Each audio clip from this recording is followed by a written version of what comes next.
I like to think that you're watching these videos. Well, yeah, I like to think that you're watching these videos.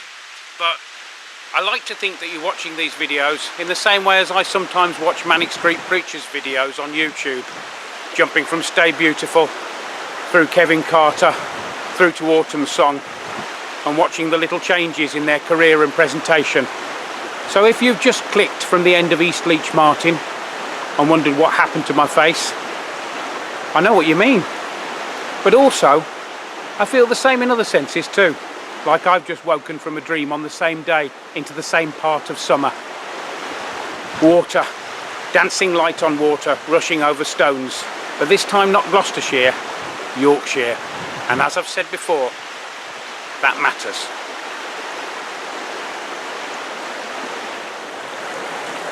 And I'm right, aren't I? The woods rising above it all might look a bit like the Wye Valley, but the water and the stones don't. Look at how Ruskin-esque that palette is. Know what I mean?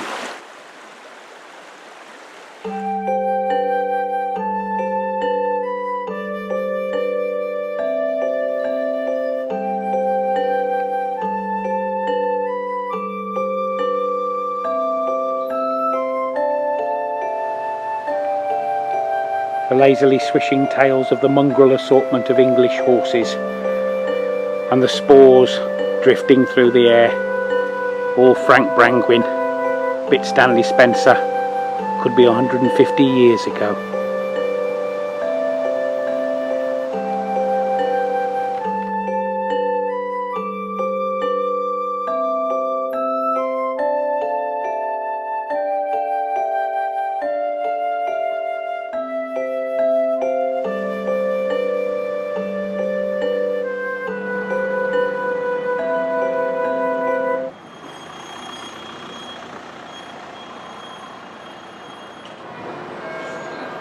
The vehicle puts me in mind of the Studebaker that I hired from King Street in Dudley to take me and my wife from the church to the reception. There are of course other things I could say at this point, but I can't in case my wife's watching. Actually, she won't be watching, will she? But someone might tell her.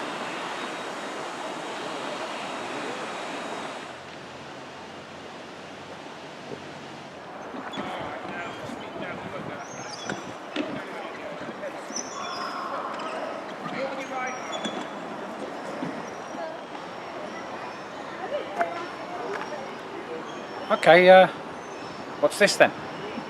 I wanted to show you this. I was running with the action figure theme. Oh, yeah. So I decided to mock up a theme park, diorama, Cummings world.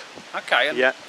Who are these characters here? So we've got Mrs. Cummings there, to the right. Oh, yeah, to the right, yeah. And then in the middle, we've got your house. And then to the left... That's you, isn't it? In the motorhome. Yes. Yes. It is. It is.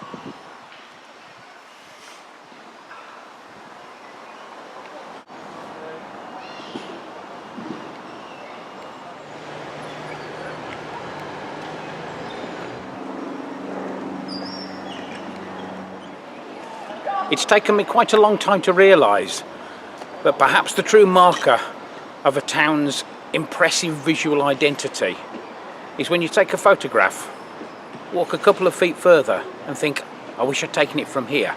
Then walk a couple of feet further and think, I wish I'd taken it from here. and so on, and so on, and so on.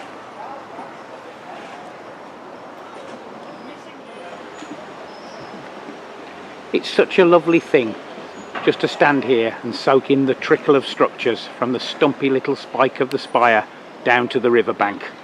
Haphazard, yet beautifully framed in that huge curve of the viaduct.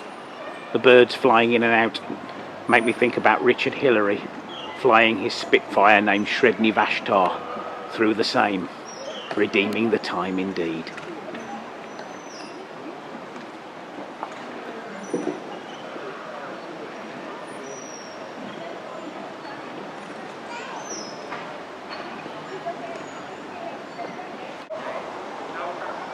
Ah, Cummingsian laws of reciprocity. I've actually got a pair of shoes that look a lot like that house. Well, actually they don't look that much like that house. The colour of the shoes is like the house, because it would be impractical for the shoes themselves to look like the house, wouldn't it? Obviously with sort of windows and chimneys and other features that you get on a house. No, it's the colour scheme itself, the paintwork. Well, actually, the paintwork itself isn't that much like that, because the black, perhaps it isn't black, I don't know, perhaps it's a sort of very deep grey, and chromatically the blocks of colour don't work in exactly the same way really as I'm beginning to think that actually there aren't really any blocks of colour on the shoe. I think that perhaps the shoes are just all one colour and I've remembered them wrong. You know, I do tend to... Are you getting all this, Harris? Yeah. Perfect. Good. Perfect. I think a lot of it was very, very pertinent. Absolutely.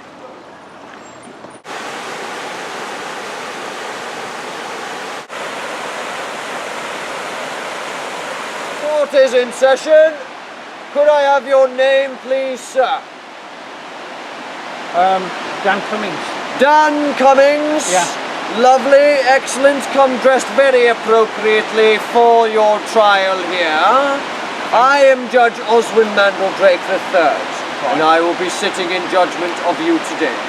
Okay. Now, let me check my book here. Yes, Mr. Cummings, Mr. Cummings. Ah, yes, Mr. Cummings. Now, Am I in that book? you are, yes, because you have been seen, and you have several eyewitnesses saying that you have been selling state secrets to the French king in times of war.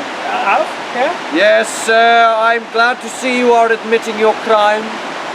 Now, you do know what the punishment is for being a traitor in times of war. Is it...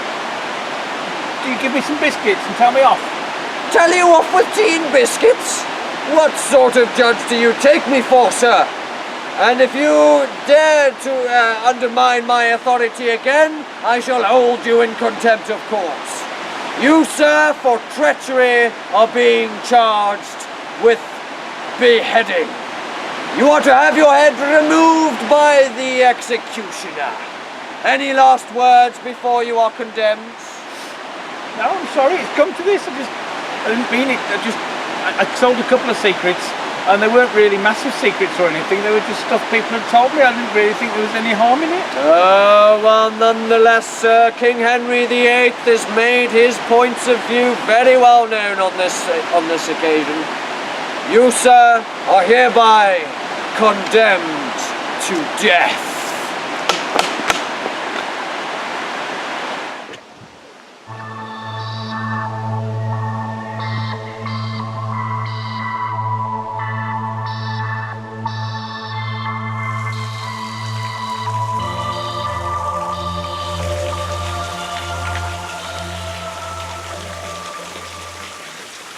The last time I came to Mother Shipton's cave, it was 1996, the epicentre of the zeitgeist, the height of Britpop, and back in the pre-post-information age, where you couldn't look anything up on Wikipedia.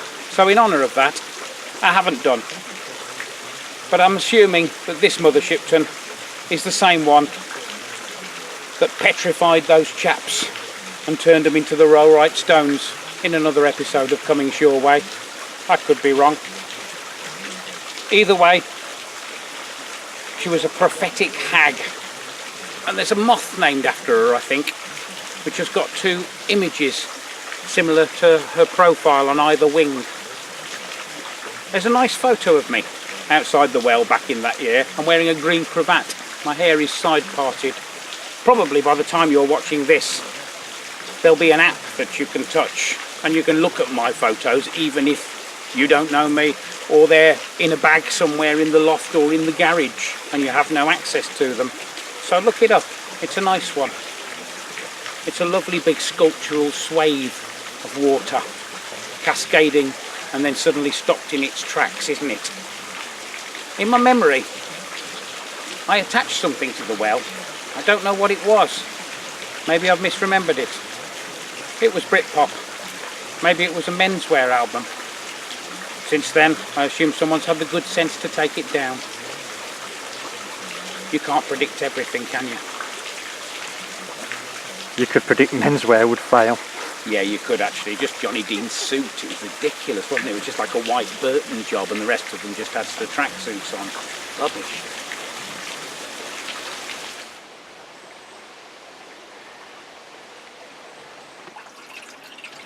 I took my son to Biddulph Grange once when he was little and got him to wish on the stone pig inside a faux Indian temple or Egyptian temple or something.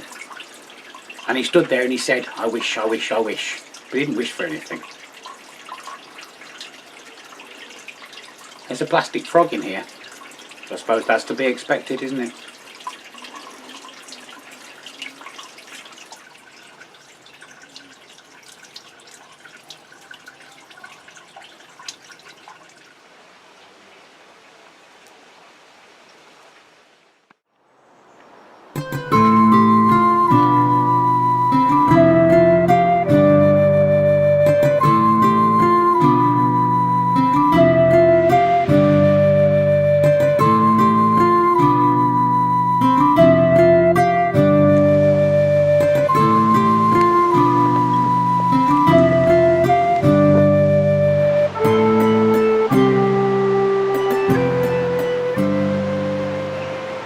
In purely pragmatic terms, I don't suppose the decision to wrap bits of a town up in bolted, honeycombed, high-tension gauze is necessarily that happy a one.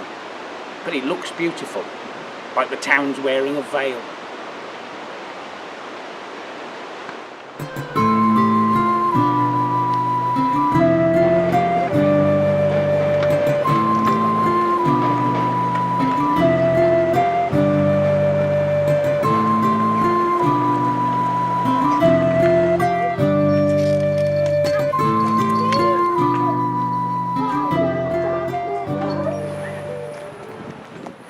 I spent a lot of time as a young man, armed with that golden ticket, the young person's rail card, staring out of train windows.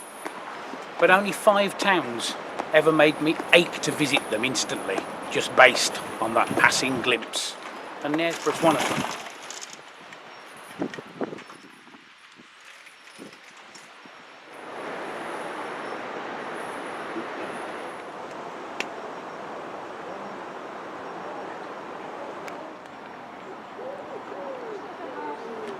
I think the best things in life probably are free.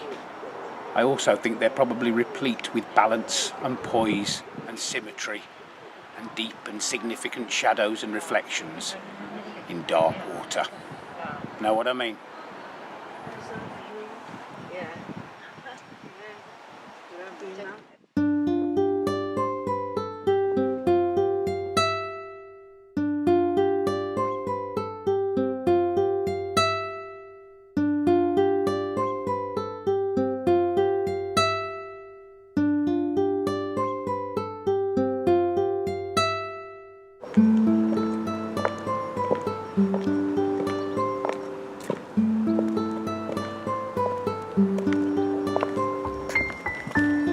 Knaresborough's disenchanted youth don't seem to be having too much fun in the castle precincts. Shame that. I am.